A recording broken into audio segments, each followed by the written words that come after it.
Radhe Radhe friends, एक बार फिर से स्वागत है आपका मेरे यूट्यूब चैनल हमारा रसोई घर एंड ब्लॉग में। फ्रेंड्स, आज की वीडियो में मैं आपके लिए बहुत ही खास टिप्स एंड ट्रिक्स लेके आई हूँ जिससे कि आपके काम बहुत ही आसान होने वाले हैं। तो इसलिए वीडियो को बिना स्किप किए देखिएगा। तो चलिए वीडियो को स्टार्ट करते हैं। अगर आप कोई पूजा करने जा रहे हैं, आपके पास समय बिल्कुल भी नहीं है कि आप अपने पीतल की मूर्तियों को अच्छे से चमका सकें, तो ये वाला तरीका आप ज़रूर ट्राई करिएगा। आपको क्या करना है, आपको लेना है कोलगेट पाउडर वाला मंजन और इन मूर्तियों के ऊपर छिड़क देना है। उसके बाद आपको लेना है आधा नींबू और आधे नींबू से इन मूर्तियों को अच्छे से रब कर देना है और मूर्तियाँ आपकी बहुत ही कम समय में अच्छे से चमक जाएंगी। आप देख सकते हैं कितनी जल्दी मूर्तियाँ चमक गई हैं।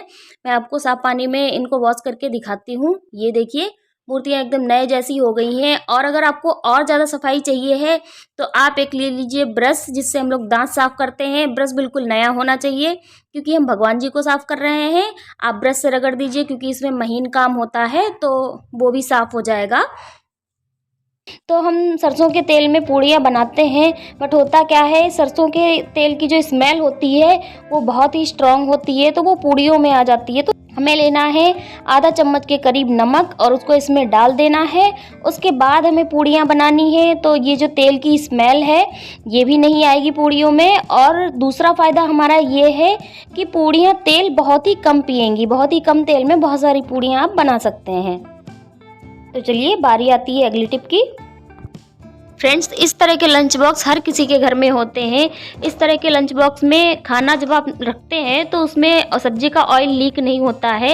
ये जो रबड़ लगी हुई होती है इसकी वजह से कुछ भी लीक नहीं होता है। बट हम क्या करते हैं कि लंच बॉक्स बच्चे स्कूल से लेके आते हैं, उनको ऐसे ही ऊपर से ब्रश लगा के धो देते हैं और फिर से दोबारा से उनको नाश्ता दे देते हैं इसी लंच बॉक्स में। बट हमें ध्यान क्या रखना है इस वाले लंच बॉक्स में, जिस पे मैंने भी कभी ध्यान नहीं दिया था। ये देखिए, इसमें जो रबड़ लगी हुई होती है इसमें बहुत सारा खाना फंस जाता है और हम इन बातों पे, छोटी छोटी बातों पे ध्यान नहीं दे पाते हैं। तो ये देखिए कितना खाना फंसा हुआ है, इसमें कितनी गंदगी लगी हुई है।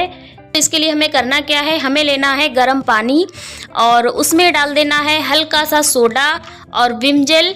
और उसके बाद ये जितनी भी रबड़ है इनको आप 10 मिनट तक इसी में छोड़ दीजिए गुनगुने पानी में। और ये लंच बॉक्स की जो ये साइडें हैं इनमें भी आप पानी भर दीजिए, हल्का सा इसमें विनेगर भी डाल सकते हैं आप। और थोड़ी देर बाद इसको आप इस तरह से ब्रश लगा के इनकी साइडें साफ कर सकते हैं। जितना भी खाना फंसा हुआ है वो सारा निकाल दीजिए, अच्छे से लंच बॉक्स साफ हो जाएगा। और इसी तरह से ये जितनी भी रबड़े हैं इनको भी साफ कर लीजिए। ये देखिए कितना गंदा पानी इसमें निकला है, बहुत गंदगी निकली है इसमें। तो उसके बाद मैंने इसको साफ पानी से वॉश कर लिया है। अब हमारे दोनों लंच बॉक्स एकदम बैक्टीरिया फ्री हो गए हैं और इसमें अब आप आराम से बच्चों को नाश्ता दे सकते हैं। तो ये काम हमें रोज़ तो करना ही चाहिए। आप रोज़ नहीं कर पाते हैं तो हफ्ते में 2 दिन तो ज़रूर करिए, तीसरे दिन तो ज़रूर करिए, क्योंकि इसमें खाना बहुत बुरी तरीके से फंस जाता है। तो आपको कौन सी वाली ट्रिक पसंद आई मुझे कमेंट बॉक्स में ज़रूर बताइएगा। तो अब बारी आती है अगली टिप की। फ्रेंड्स, जब हम पूड़ियाँ बनाते हैं तो हमारा मन यही करता है कि काश कोई होता जो पूड़ियाँ बेल देता तो मैं तल लेती। बट होता क्या है, हम अकेले होते हैं तो कोई सपोर्ट नहीं होता है हमारे पास।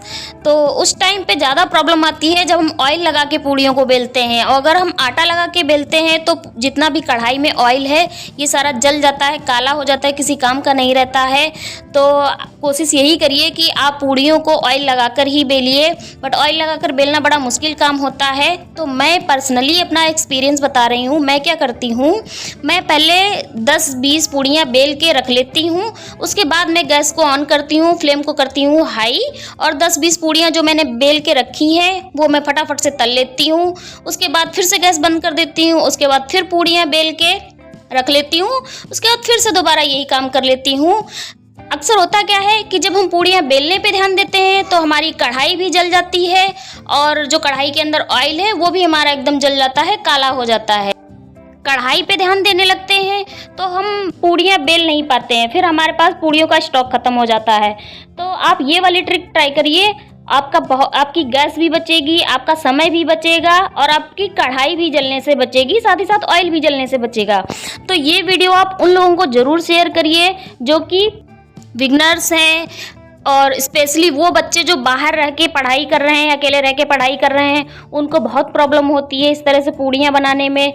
तो ये वीडियो उन लोगों के लिए बहुत ही यूज़फुल रहने वाली है। साथ ही साथ आप मुझे दुनिया के किस कोने से देख रहे हैं मुझे कमेंट बॉक्स में ज़रूर बताइए, ताकि मैं आप लोगों को थैंक यू बोल सकूं। फ्रेंड्स, आपके एक कमेंट से मुझे बहुत मोटिवेशन मिलता है, तो इसलिए मुझे अच्छे कमेंट करते रहिए ताकि मुझे मोटिवेशन मिले, मैं इसी तरह की यूज़फुल वीडियो आप लोगों के लिए ला सकूँ।